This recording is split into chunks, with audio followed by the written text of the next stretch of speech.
मैं सोचता हूँ बुद्धिमान लोगों से ना मिलने का अलग ही चार्म होता है। एक ऐसा आदमी जो all India second rank holder है चार्टर्ड अकाउंटेंसी में।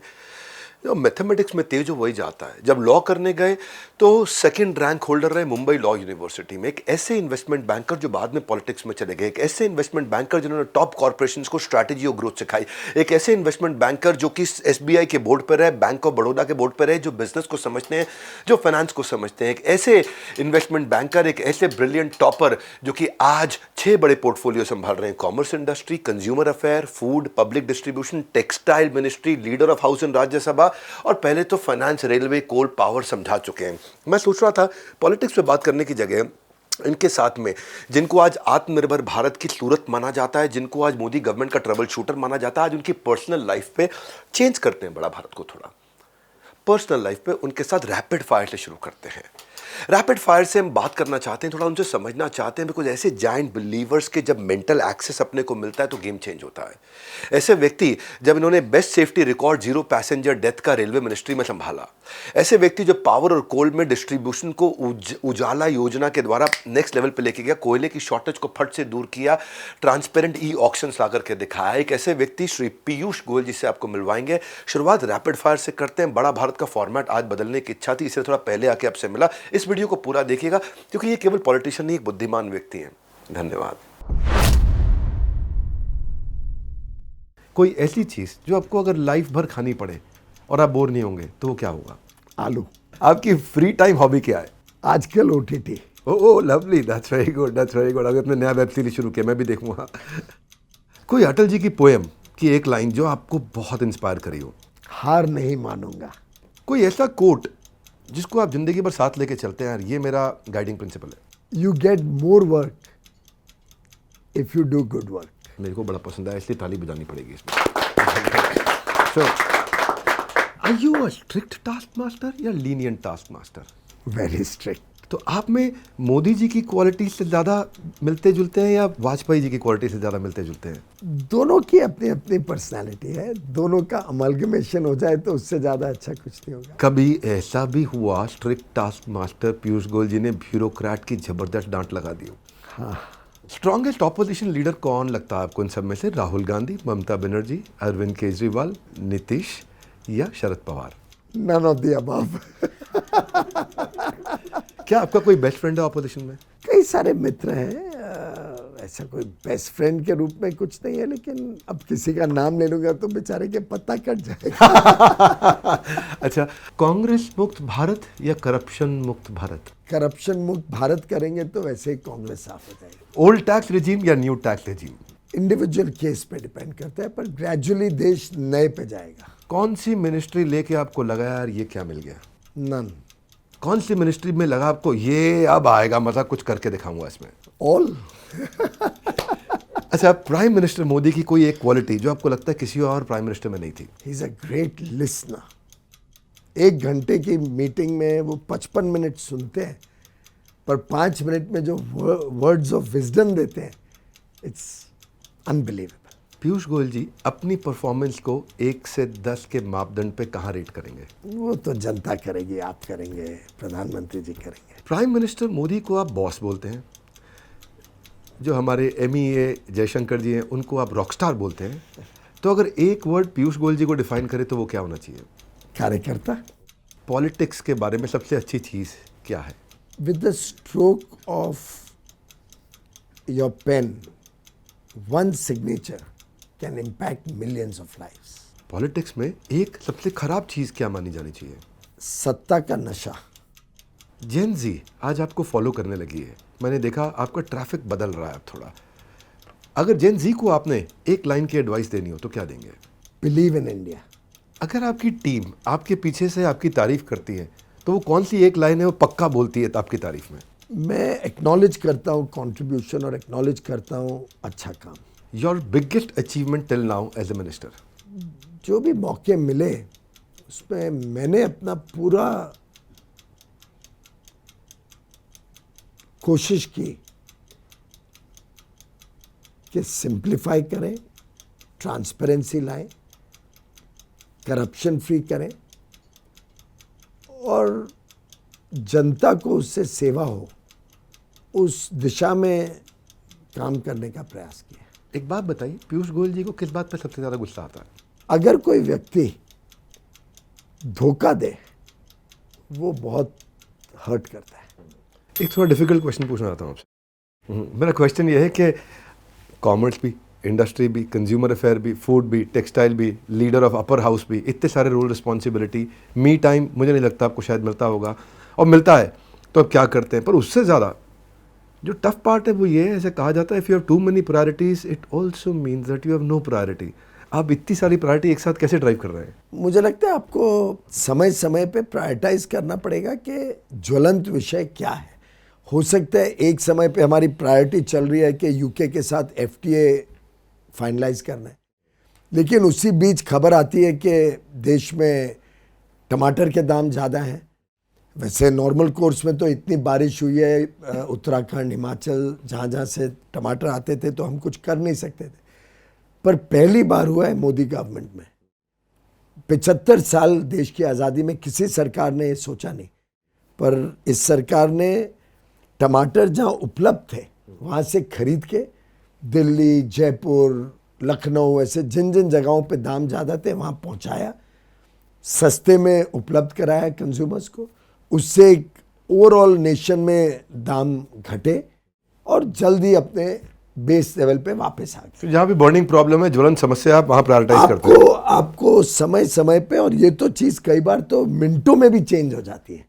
आपको you have to be on the job all the time. तो कभी थकते हैं आप? ना, जरा भी थकावट तो लगती नहीं, इनफैक्ट एनर्जी मिलती है। जितना काम होता है उससे एनर्जी मिलती है, और मी टाइम भी मुझे मिलता है। मैं कोई कंप्लेन नहीं कर रहा हूँ। मैंने हाल में ही गदर पिक्चर देखी क्योंकि पहली गदर 1 बहुत अच्छी लगी थी, मैं गदर 2 देखनी है। कैसी लगी आपको? वो तो व्यक्तिगत चॉइस है, पर अच्छी पिक्चर थी, और ख़ास तौर पे थोड़ा जब पाकिस्तान बैशिंग होती है तो अच्छा ही लगता है। लेकिन मी टाइम का बहुत ज़रूरी अंश है कि उससे फैमिली से भी थोड़ा फीडबैक भी मिल जाता है। फैमिली रिलेशंस, फैमिली के साथ समय बिताना। तो जैसे सुबह के समय टीवी पे न्यूज़ देखना, न्यूज़पेपर पढ़ना, चाय पीना with the family is always a delight. या रात को कितना भी लेट हो, 2 बजे हो, 3 बजे हो, एक 15-20 मिनट, आधा घंटे का कोई भी एक सीरियल देख लो, या कोई आजकल तो बहुत सारे आ रहे हैं। हाल में मैंने तेलगी शुरू किया क्योंकि मैं मुंबई, महाराष्ट्र से आता हूँ, और वो मुंबई का बड़ा स्कैंडल था कांग्रेस के दिनों में। और मुझे लगा कि देखना चाहिए कि क्या दिखाया है, कैसे पेश किया है। तो एक रिलैक्सेशन भी हो जाती है, और थोड़ी दुनिया से भी आप कनेक्टेड रहते हो, क्या हो रहा है। घर में ज़्यादा किसकी चलती है, मिस्टर गोयल या मिसेस गोयल? बच्चों की। आपके बच्चे, क्या वो आपसे डरते ज़्यादा हैं या प्यार ज़्यादा करते हैं? डर तो ज़्यादा, आप कहाँ से बोल रहे हो, डरते ही नहीं है। प्रॉब्लम तो है। नहीं, बहुत प्यार करते हैं। बहुत भगवान की दया से इतने अच्छे बच्चे मिले हैं। मुझे लगता है that's the greatest blessing that I have in life. My family gives me strength, my wife and 2 children encourage me to do better work। मेरे को भी चेक में रखते हैं, कुछ गलत हो रहा हो तो मेरे को बताते रहते हैं, इसको ठीक करो, उसको ठीक करो। मैं मीटिंग में बैठा होता हूँ और कोई टीवी पे न्यूज़ आती है कि again to go back to that टमाटर का एग्जांपल, के प्राइस बढ़ रहे हैं, तो आई गेट इमीडिएट फीडबैक कि कुछ करो इसके लिए, और उसी से फिर नए आइडियाज़ आते हैं कुछ करने के। क्या आपको बचपन में अच्छा लॉन्च पैड मिला, जैसे वरुण धवन को डेविड धवन ने दिया और अर्जुन तेंदुलकर को सचिन तेंदुलकर ने दिया? आपके पेरेंट्स सेम प्रोफेशन में थे, तो क्या मम्मी पापा पॉलिटिक्स में थे, उसका कुछ फ़ायदा मिला आपको? देखिए, फ़ायदा तो अवश्य मिलता ही है, क्योंकि एक प्रकार से एक एक्सपोजर मिला, लोगों से मिलना जुलना हुआ। घर पे लोग बड़े बड़े नेता आते थे तो उनसे सीखने को बहुत मिला। लेकिन हमारी पार्टी की एक विशेषता है कि आपको कोई पद सिर्फ आपके सरनेम के आधार पर कभी नहीं मिलेगा। मैं शुरुआत से, बचपन से शौक था राजनीति का, थोड़ा अटल जी ने भी प्रभावित किया था। वो हर बार कहते थे कि जीवन तो अपना अच्छा चलेगा ही, जो भी करोगे करना, लेकिन समाज के लिए भी कुछ करना है, देश के लिए भी कुछ करना है। और उनका ऑलवेज मानना रहता था कि अच्छे लोग राजनीति में आएंगे तभी राजनीति अच्छी होगी। ये हमारे मेरे कई दोस्तों फ्रेंड्स को भी वो बोला करते थे, कभी घर आए हैं मेरे दोस्त आए हुए हो मिलने, हर बार कहते थे वी नीड गुड पीपल। मैं देखा 3 लोगों से आपने सीखा, एक आपके पेरेंट्स, एक वाजपेयी जी और एक अभी जो आपके करंट लीडर हैं इस समय प्राइम मिनिस्टर नरेंद्र मोदी। आप ज़्यादा फॉलो किसको करते हैं, पेरेंट्स को, वाजपेयी जी को या प्राइम मिनिस्टर को? मतलब या कोई ऐसी बात बताएं जो आप आज भी बहुत काम आती है, यार ये बात हमें बहुत काम आती है। मुझे लगता है कार्यकर्ता का सम्मान, अल्टीमेटली हमारे कार्यकर्ता ही हमारी आधार है जिसके ऊपर हम आज यहाँ पे बने हुए हैं या हमारी सरकार बनी हुई है। जैसे हम कॉर्पोरेट में बोलते हैं आपको your man power can make you super power, तो आप टीम बिल्डिंग में यहाँ बहुत काम करते हैं। और ये भारतीय जनता पार्टी ने एक प्रकार से राष्ट्रीय स्वयंसेवक संघ से सीखा कि व्यक्ति का निर्माण करना, व्यक्तित्व भी निर्माण करना, व्यक्ति में चरित्र भी निर्माण करना, और ये मुझे लगता है बचपन से ही बहुत सीखने को मिला। My father passed away in 2008 and until that time mother had retired, father had passed away. Until that time मैं मुंबई का भी बहुत छोटे लेवल पे ही कार्य करता था। तो हमारी पार्टी में कोई, क्योंकि पापा मम्मी पद पे थे, मुझे नहीं मिलना था, पर 2008 में एक बार जरूर मैं मेरे फादर के पास गया मई में, जब उनकी टर्म राज्यसभा की ख़त्म हो रही थी, कि पापा मुझे भी 30 साल हो गए लगभग, करीब करीब 25 साल हुए थे उस टाइम पे, आप एक बार तो मेरे लिए कुछ कहिए ना ऊपर। तो मैं अलग रहता था, उन्होंने मुझे घर बुलाया और 1 घंटा मेरे साथ बात की और मुझे बोला कि समझो तुम्हारा होता भी हो इस टाइम तो तुमने लेना नहीं चाहिए, और मेरे बोलने का तो सवाल ही नहीं उठता। तुम्हें जब मौका आएगा, जब पार्टी को उचित लगेगा, तुम्हारे काम के आधार पे, तुम्हारे मेरिट्स पे जब होगा तब होगा। अब तुम कुछ भी बनते हो तो वो जिंदगी भर में मेरे नाम पे चिपकाया जाएगा। आपके जो मेंटोर रहे हैं श्री अटल बिहारी वाजपेयी जी, उन्होंने पाकिस्तान की बहुत बैशिंग कराई, आप थोड़ा उनके नज़दीक भी थे उस समय, यंग थे बहुत, तो कभी मैंने सुना है कि किसी को उनसे कोई काम कराना तो आपको पकड़ लेते थे, अरे इनके साथ जाओ उनसे काम करा देंगे यार, ये हो जाएगी। पर आज कभी ऐसा हुआ है कि किसी को मोदी जी से काम कराना हो और वो आपके पास आया हो, आप दोनों साइड से फंस गए, यार इसको कैसे समझाऊं, नहीं करा पाऊंगा, और मोदी जी को कैसे बोलूं कि इनका काम कराना है? नहीं, मुझे लगता है कि काम कराना की जो परिभाषा है वो लोग मिसअंडरस्टैंड ना करें, तो इससे थोड़ा स्पष्टीकरण कर दूं। अटल जी का स्वभाव थोड़ा संकोचित था, बहुत रिजर्व किस्म के व्यक्ति थे। तो कभी कोई मीटिंग में जाना है, उनको कोई मीटिंग ऐड करनी है, समझो उनका निर्धारित कार्यक्रम 3 मीटिंगों का है, हमें कोई चौथी मीटिंग घुसानी है, कोई किसी के यहाँ भोजन पे लेके जाना है, कुछ ऐसी चीज़ें हों तो नॉर्मली वो पहले ना बोलते थे कि नहीं मैं नहीं करूँगा। तो उसमें मैं छोटा था, बच्चा था, वो भी मुझे एकदम बच्चे की तरह ट्रीट करते थे। तो एक हंसी मजाक में ये हो गया था कि पीयूष को बोलो कैसे भी पटा लेगा अटल जी को कि भाई ये कार्यक्रम और करना है, बहुत ज़रूरी है, बहुत लोग वेट कर रहे हैं, आपका जाना आवश्यक है। तो उस प्रकार से वो एक बड़ा आत्मीयता का रिश्ता था, बहुत प्यार का रिश्ता था। प्रधानमंत्री मोदी जी वैसे इतने एक्सेसिबल हैं, वैसे ही सभी लोगों की, मतलब मैं आपको बता सकता हूँ कि उनको मैसेज दो कि कोई बात करना चाहता है या कोई व्यक्ति मिलना चाहते हैं, तो आई डोंट थिंक कि किसी को कोई तकलीफ होगी, उनका फ़ोन बैक आएगा, बात करेंगे, यथासंभव अपॉइंटमेंट जल्दी हो जाएगी। इतना उनमें एक काबिलियत है, वो इतना बड़ा देश संभालते हुए भी इतने एक्सेसिबल हैं कि अपने आप में वो एक उनकी विशेषता है। 2 अलग पर्सनालिटीज़ आपने समझाई, एक वाजपेयी जी की, एक मोदी जी की, दोनों के साथ आपने काम किया, अच्छे आपके टर्म्स रहे वहाँ पे, फैमिली टर्म्स रहे श्री वाजपेयी जी के साथ में, और मोदी जी की लीडरशिप में आप काम कर रहे हैं काफ़ी समय। दोनों से अगर हमें लीडरशिप लेसन सीखना हो, ये तो पर्सनालिटी हो गई, तो क्या लीडरशिप लेसन सिखाएंगे?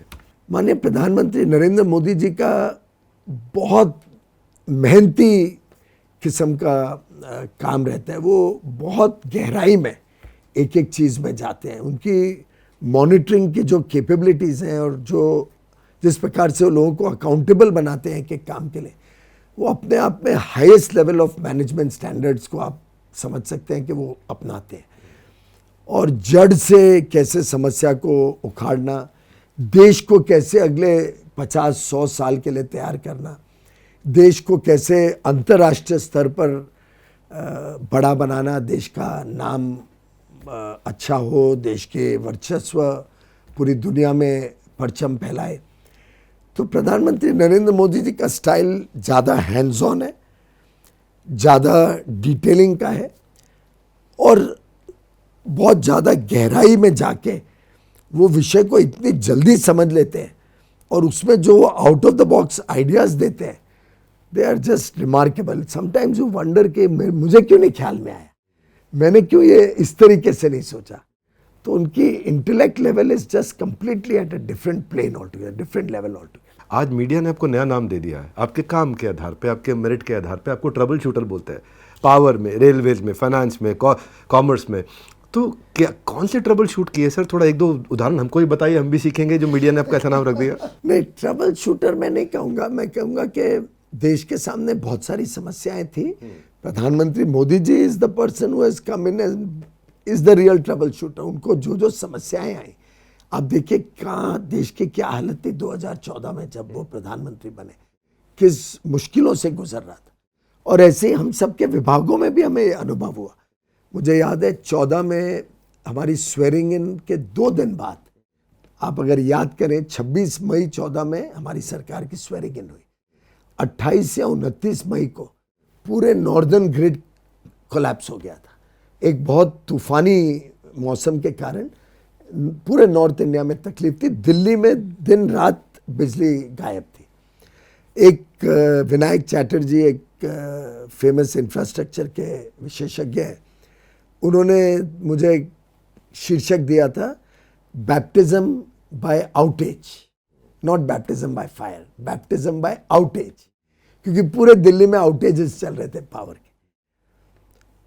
तो एक प्रकार से ये सब समस्याएं जो है, इन्होंने हमको और मजबूत बनाया, नए आइडियाज लाने के लिए मजबूर किया। और तब ये कल्पना हुई, माननीय प्रधानमंत्री के साथ भी चर्चा हुई कि इसके लिए इसके जड़ में जाके इसको रिजॉल्व करना है तो हमें पूरा नेशनल ग्रिड बनाना पड़े।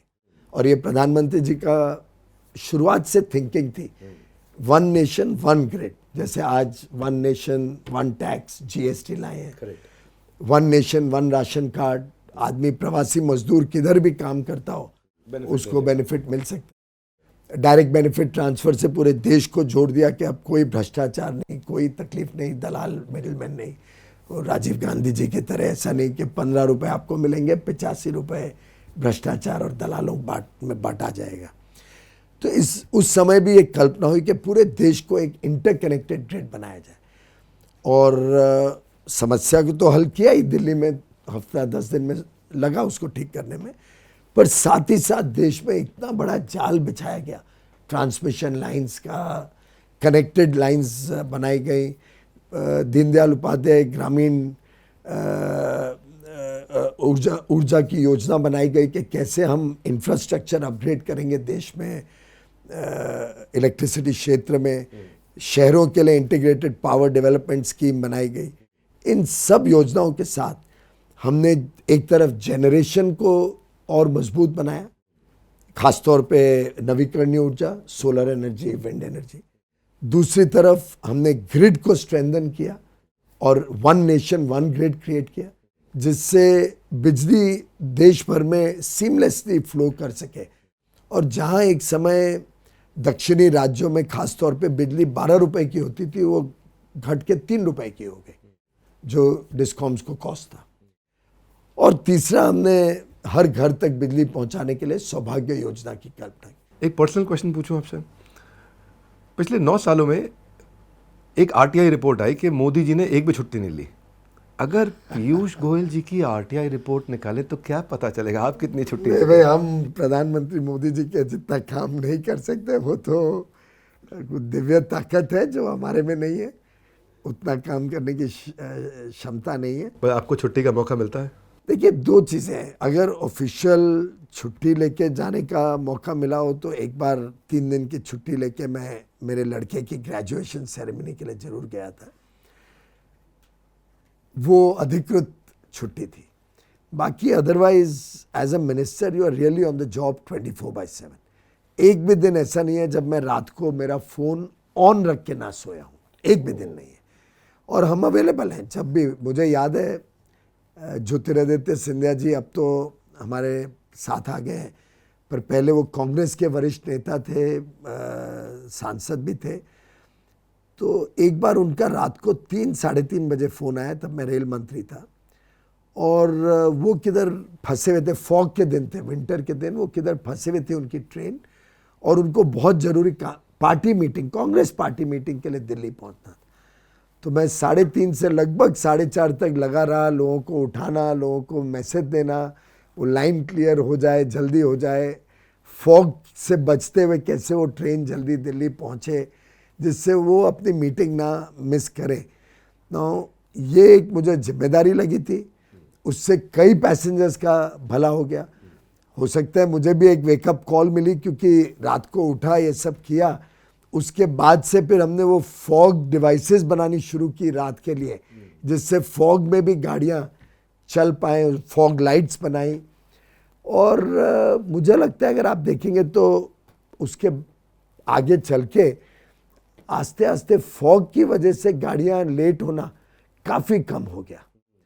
तो कई बार नई चीज़ें भी सीखने को मिलती हैं। When you are working 24/7 and you learn new things, you get an opportunity to do more. पर अदर देन दैट, छुट्टी अगर कोई ऐसे एक आध दिन घर चले गए, मुंबई चले गए कुछ, वो तो ऑफ एंड ऑन मिलती रहती है।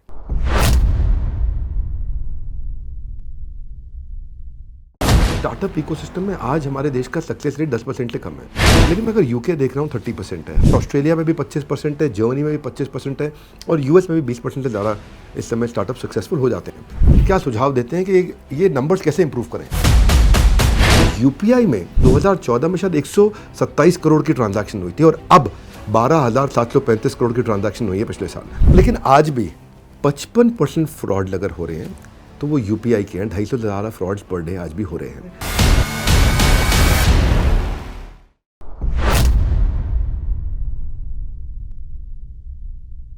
क्योंकि आप इन्वेस्टमेंट बैंकर रहे हैं, चार्टर्ड अकाउंटेंट रहे हैं, आपने बहुत पढ़ाई किया, आप इंटेलिजेंट हैं, और जैसा कि वाजपेयी जी कहते भी थे कि भाई पढ़े लिखे अच्छे लोग आने चाहिए पॉलिटिक्स में।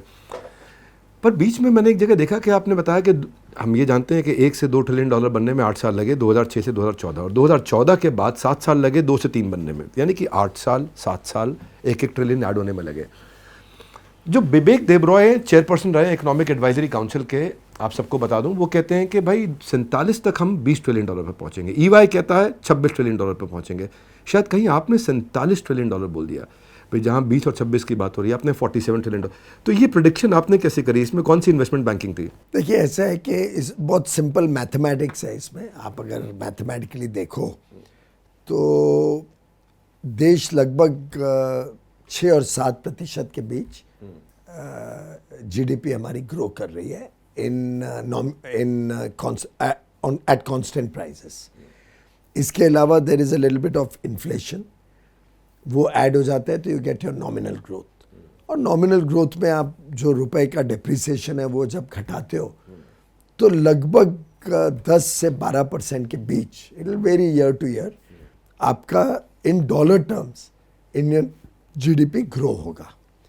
इसका ये मतलब है कि या तो 7 साल या 6 साल, डिपेंडिंग, अगर 10% पे होता है तो 7-7.25 साल में जीडीपी डबल होगा, और अगर 12% डॉलर टर्म्स में जीडीपी ग्रो तो 6 साल में हो जाएगा, तो 6 साल में हो जाएगा। मैथमेटिकल है, इसमें there is no great difficulty in calculating. ये करते हैं तो बहुत स्पष्ट दिखता है कि 2047 तक देश की अर्थव्यवस्था 32 से 35 ट्रिलियन डॉलर के बीच में होगी। ये बात मैं एक बार, एक स्टार्टअप एडवाइजरी काउंसिल है हमारी, और उसमें कई देश के प्रमुख स्टार्टअप वेंचर कैपिटलिस्ट, अलग अलग जो लोग इस इकोसिस्टम से जुड़े हैं, उनके साथ में सलाह मशवरा करके नए आइडियाज़ सीखता हूँ, समझता हूँ आगे के काम के। तो वो जब बैठक हो रही थी, मैं ये उनको समझा रहा था कि देखिए, देश का ये भविष्य है और हम सब ने मिलके इसको आगे लेके जाना है। जो प्रधानमंत्री जी ने 5 प्रण दिए हैं, कर्तव्य भावना से हम सब देश को विकसित देश बनाएं। तो जब ये बात कर रहा था, और मैंने एक बात में ये भी रखा कि लेकिन अगर हम सब थोड़ी और मेहनत करें तो हो सकता है कि ये फिगर्स भी गलत हो। 6-7% को हम क्यों नहीं 8 से 10% तक जाने की भी आगे सोचें।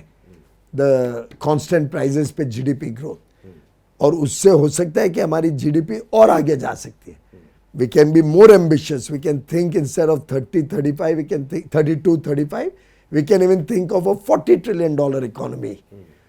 तो तब एक स्टार्टअप इकोसिस्टम से जुड़ी हुई बहन ने मेरे राइट में बैठी हुई थी, तो उन्होंने हाथ उठाया. मैं आई टर्न टुवर्ड्स हर. उन्होंने कहा कि साहब, if you are talking of 2047, फिर तो as a goal, as an ambition, we should aspire for we should aspire for $47 trillion. तो मैं वो कहानी बता रहा था कि oh lovely lovely fantastic. Media तो कुछ भी पकड़ेगी बहुत जल्दी से और आपको, पर लेकिन स्टार्टअप की जब आपने बात करी, मैं एंटरप्रेन्योर्स के लिए बहुत काम कर रहा हूँ और एमएसएमईज के लिए काम कर रहा हूँ और इस इकोसिस्टम के बहुत नज़दीक रहा हूँ.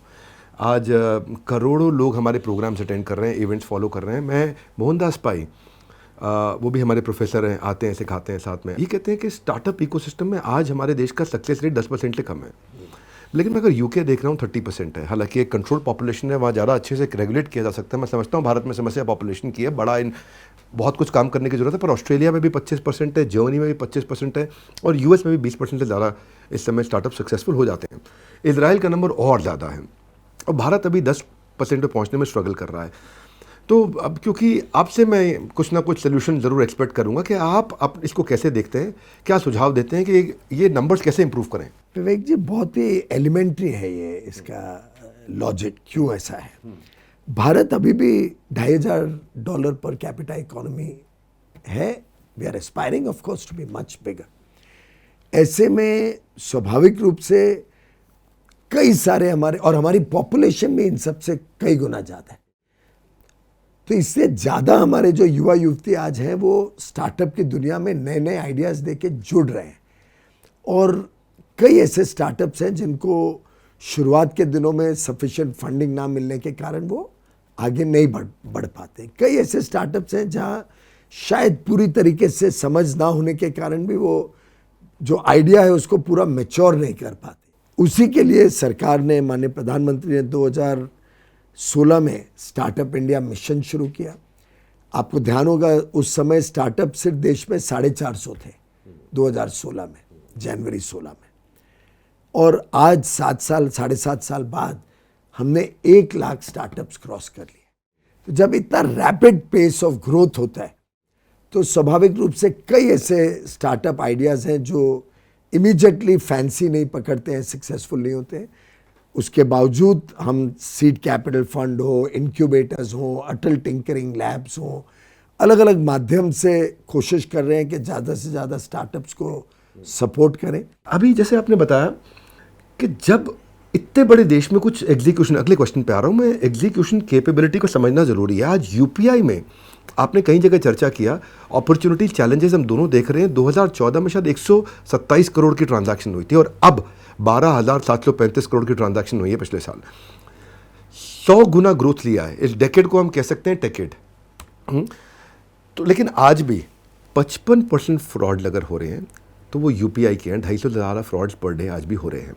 यूपीआई का ईज ऑफ डूइंग बिजनेस के लिए आप उसको ग्लोबली आपने प्रमोट भी किया, आपने उस पर बात भी किया. यूपीआई आज आम आदमी की ज़िंदगी का हिस्सा बन गया. सब्जी वाला हो, मोची हो, कोई भी हो, सब फट से वहीं से पेमेंट ले रहे हैं.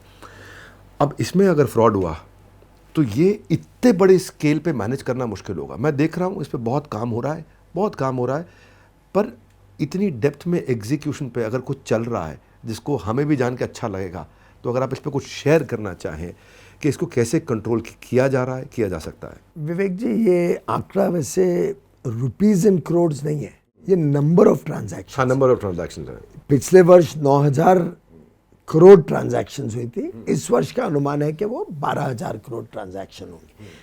तो आपने जरा एक बार सोचना चाहिए कि आपने जो आंकड़ा लिया उसको आप जक्सटापोज करिए 12,000 करोड़ ट्रांजैक्शंस के साथ, तो आपको ध्यान में आएगा कि इतना छोटा परसेंटेज है. नहीं, आप कैलकुलेट ही नहीं कर पाओगे. 0.00 कहीं जाके परसेंटेज निकलेगी. तो वास्तव में ये तो सफलता का आपने प्रमाण पत्र दे दिया है. यूपीआई की शार्प है आप, बहुत शार्प है.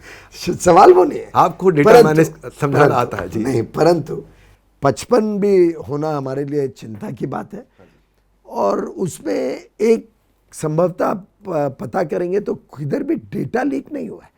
किधर भी डेटा मिसयूज की एक भी रिपोर्ट नहीं होगी उस फ्रॉड में। फिशिंग हो जाती है। ये अधिकांश क्या होता है कि लोग ना जाने में, अनजाने में, कई बार गलती से, कई बार इनोसेंटली और कई बार एंटाइस होके वो जो करते हैं कि पहले आपको 2,000 रुपये भेज दिए, अगली बार 4,000 भेज दिए और फिर तीसरी बार तक आपका कॉन्फिडेंस गेन करके आप डिटेल शेयर कर देते हो अकाउंट के और फिर वो उस अकाउंट को ही खाली करके ले जाते।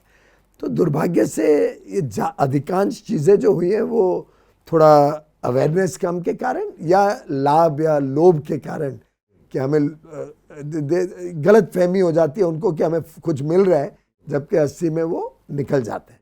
जो जमतारा वगैरह में आपने सुना होगा पहले बहुत होता था। तो इसके लिए भी सरकार बहुत कड़े कदम उठा रही है।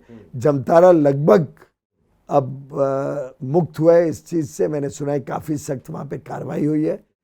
अब हाल में पीछे कोई और एक जगह इमर्ज कर रही थी, तो सरकार को जहाँ जहाँ पे जानकारी मिलती है हम उस पर फिर कड़ी कार्रवाई करते हैं। पीयूष सर, आप एक नेता ही नहीं, आप एक एंटरप्रेन्योर की तरह काम करते हैं और मैं कहना चाहता हूँ कि आप जनता को जानते हैं, आप उनके हार्डवर्क को एक्नॉलेज करते हैं, आप टीम्स को इंस्पायर करते हैं और इसीलिए हर फैसले में सबसे ऊपर आप अपनी टीम्स को, अपनी जनता को मानते हैं।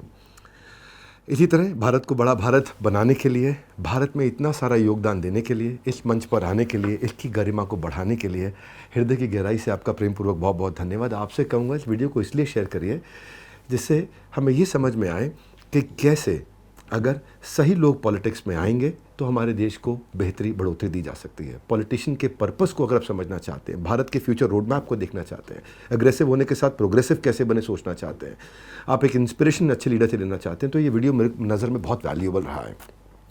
फाइनली कमेंट करिए आपको कौन सी बात अच्छी लगी। मेरे पास 3 लर्निंग्स हैं जो मैं नीचे आकर के आपको कमेंट में बताने वाला हूँ। बस थोड़ा सा इंतजार, आ गया एक और बड़ा बुधवार द बड़ा भारत शो में आपको ज्वाइन करने के लिए, पूरे वीडियो को देखने के लिए आपका हृदय की गहराई से प्रेमपूर्वक धन्यवाद। सर, आपका विशेष धन्यवाद।